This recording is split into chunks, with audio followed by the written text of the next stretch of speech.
Jammu Kashmir police ने आतंक के उस जाल को काट डाला जो देश भर में फैलाया जा रहा था। एक बड़े अभियान में पुलिस ने प्रतिबंधित संगठनों जैसे मोहम्मद और अंसार गजवत उल हिंद से जुड़े अंतर्राज्यीय और अंतर्राष्ट्रीय आतंकी मॉड्यूल का भंडाफोड़ किया।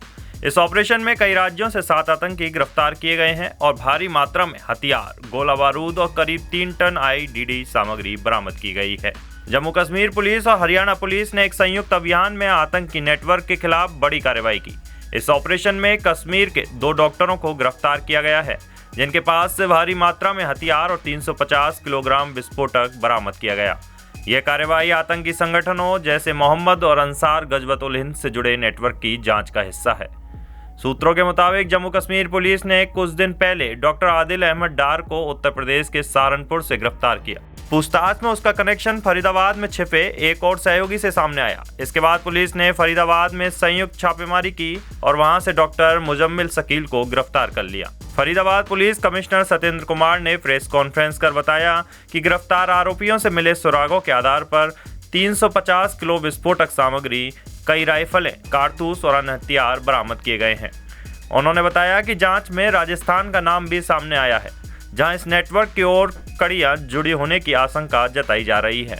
Gujarat anti terrorist squad ATS ने कथित रूप से ISIS-ISKP से जुड़े 3 व्यक्तियों को गिरफ्तार किया है। इनमें हैदराबाद के 35 साल के डॉक्टर अहमद मोइनुद्दीन सैयद भी शामिल हैं, जिनके कब्जे से हथियार, गोली और रेसिन बनाने में काम आने वाली कच्ची सामग्री बरामद हुई है। ATS का दावा है कि आरोपी एक बड़े आतंकी हमले की तैयारी कर रहे थे। क्लीवलैंड क्लिनिक की रिपोर्ट के अनुसार रेसिन एक बेहद जहरीला प्रोटीन होता है जो अरंडी के बीजों से निकाला जाता है। रिपोर्ट में बताया गया कि रेसिन शरीर में पहुंचकर प्रोटीन संश्लेषण रोक देता है, जिससे कोशिकाएं नष्ट होकर अंग विफलता का खतरा बढ़ जाता है।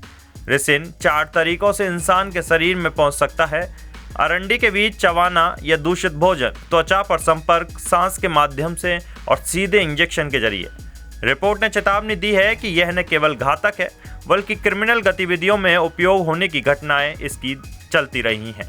इसलिए संदिग्ध पदार्थों से सावधान रहना और संबंधित अधिकारियों को तुरंत सूचित करना बेहद जरूरी है।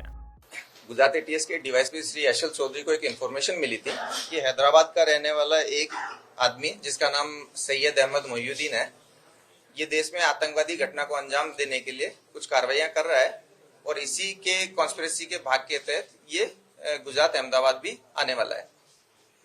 इस इंफॉर्मेशन को सीनियर अधिकारियों के साथ शेयर किया गया, काफी टीम्स बनाई गई, टेक्निकल एनालिसिस किया गया, इसके ह्यूमन इंटेलिजेंस को भी डेवलप किया गया और जाना गया कि ये आदमी जो है इसकी मूवमेंट अहमदाबाद में ही लोकेट हो रही है। जो अलग अलग टीमें बनाई गई थी उनमें से इस आरोपी को अडालज के पास जो टोल नाका है इस पे वॉच रखी गई क्योंकि इसका मूवमेंट उस साइड में आ रहा था। वॉच के आधार पे एक आंध्र प्रदेश नंबर की एक गाड़ी वहां से गुजरती हुई मिली, उसको रोका गया, चेक किया गया तो इसमें जो इन्फॉर्मेशन वाला आदमी है सैयद अहमद मोइनुद्दीन, ये हमें मिल गया। इसको चेक किया गया, सरकारी विटनेसेस के सामने इसकी सर्च की गई तो इसके पास में एक बैग मिला जिसके अंदर एक बॉक्स में अच्छे से रैप किए हुए एक डब्बे के अंदर 3 वेपन मिल गए। ये 2 ग्लॉक थी, साथ में एक बेरेटा पिस्टल है और साथ में 30 राउंड है।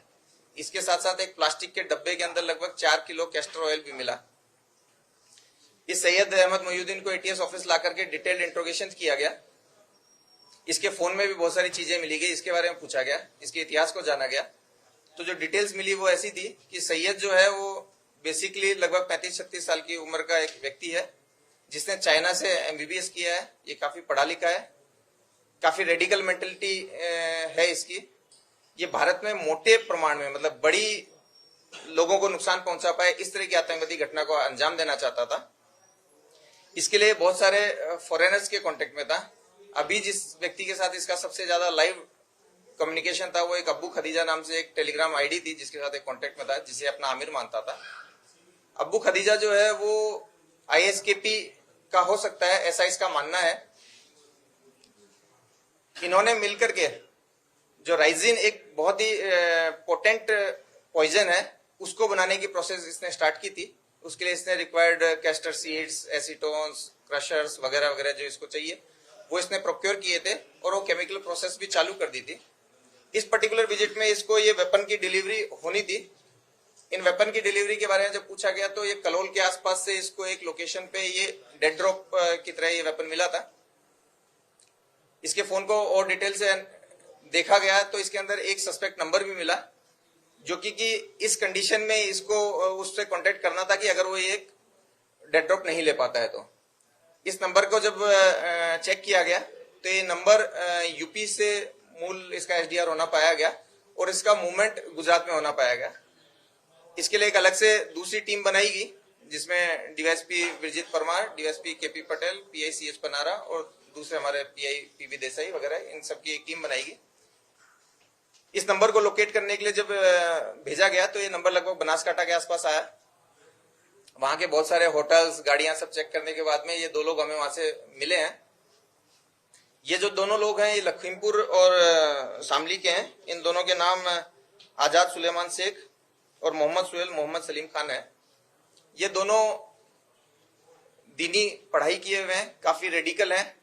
ये भी बहुत सारी फॉरेन एंटिटीज के कांटेक्ट में हैं। इन दोनों ने मिलकर लखनऊ, दिल्ली, अहमदाबाद में कई सेंसिटिव प्लेसेस और भीड़भाड़ वाले जगहों की रेकी की है। साथ ही इन लोगों का जो मूवमेंट है वो कश्मीर में भी दिखाया है इन टेक्निकली।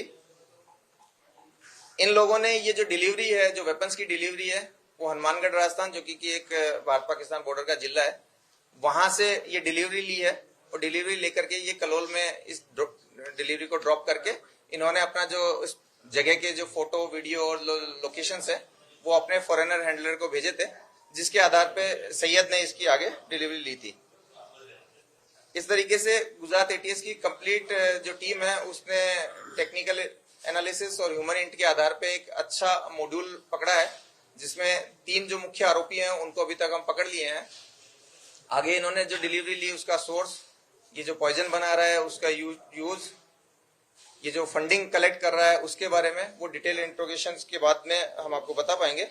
ये जो 3 लोग हैं इनमें से पहले आरोपी को हमने अरेस्ट करके इसका रिमांड लिया है, उसमें हमें 17/11 तक उसका रिमांड मिला है। दोनों दूसरे अक्यूज को भी अरेस्ट कर लिया गया है और उनको आज हम कोर्ट के सामने प्रोड्यूस करेंगे।